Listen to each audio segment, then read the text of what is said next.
Quaresma é a época do ano que o pessoal aqui do interior tranca a porta 2 vezes antes de dormir de noite. Isso é porque, segundo os avós, é a época que você mais vê assombração na história. Eu já ouvi tantas histórias que eu vou contar aqui a pior de todas, que até hoje, quando eu lembro, eu fico com medo de sair durante a noite na Quaresma por causa dessa história. Eu tenho umas tias minhas que moram um pouco longe daqui da minha casa, e lá onde elas moram é bem mais esquisito do que aqui onde eu moro. E pra piorar, elas moram em frente ao cemitério ainda, mesmo assim de ladinho. Aí o que é que acontece? Um primo meu também mora lá perto das minhas tias, e ele me contou que certa vez ele saiu durante a noite para ir procurar o Wi-Fi em uma pracinha pública que tinha lá perto. Ele passava tanto tempo lá jogando Free Fire que ele esquecia da hora, e nesse dia ele só foi lembrar de voltar para casa perto da meia-noite. Quando ele voltou, ele passou por um terreno que tem ao lado desse cemitério, que é o terreno do parque de vaquejada daqui. E lá ficam cavalos, bois, essas coisas. Só que quando ele ia voltando, ele ouviu que os cavalos estavam meio, como é que eu posso dizer, assustados com alguma coisa. Os cavalos e as vacas que estavam lá estavam meio que,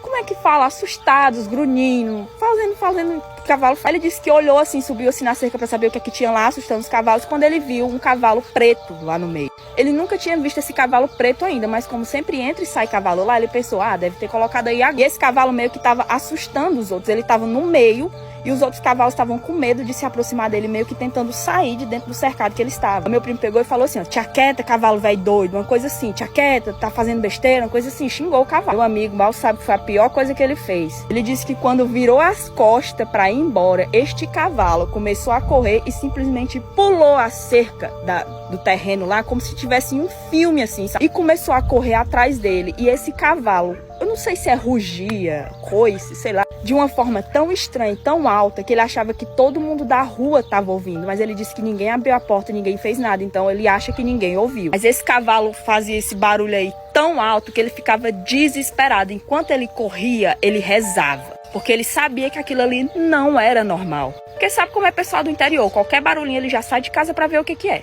E ninguém saía, e ele corria, esse cavalo corria atrás dele, e ele corria rezando, crendo aos pais, meu Deus, ele rezou todas as rezas que já foi ensinado na vida dele. Foi só quando ele entrou em casa e fechou a porta de uma vez que ele respirou. E esse cavalo passou a noite toda correndo ao redor da casa dele, batia na porta dele, batia na janela, se tacava contra a parede. Ele não sabia o que estava acontecendo, e foi só no dia seguinte que ele foi ver. Por fora da casa dele estava tudo destruído, tinha tijolo no chão, tinha pedaço de pau, tinha tudo, mas nenhum sinal do cavalo. E o pai dele até perguntou aos donos lá se tinha algum cavalo preto, e eles falaram que nunca tinham colocado nenhum cavalo preto ali. Então a minha avó falou pra ele que em época de Quaresma muita gente se transforma em coisas ruins, e nem sempre é em lobisomem, pode ser qualquer outro animal. Inclusive me segue aqui pra não perder a outra história bizarra de Quaresma que eu tenho pra contar.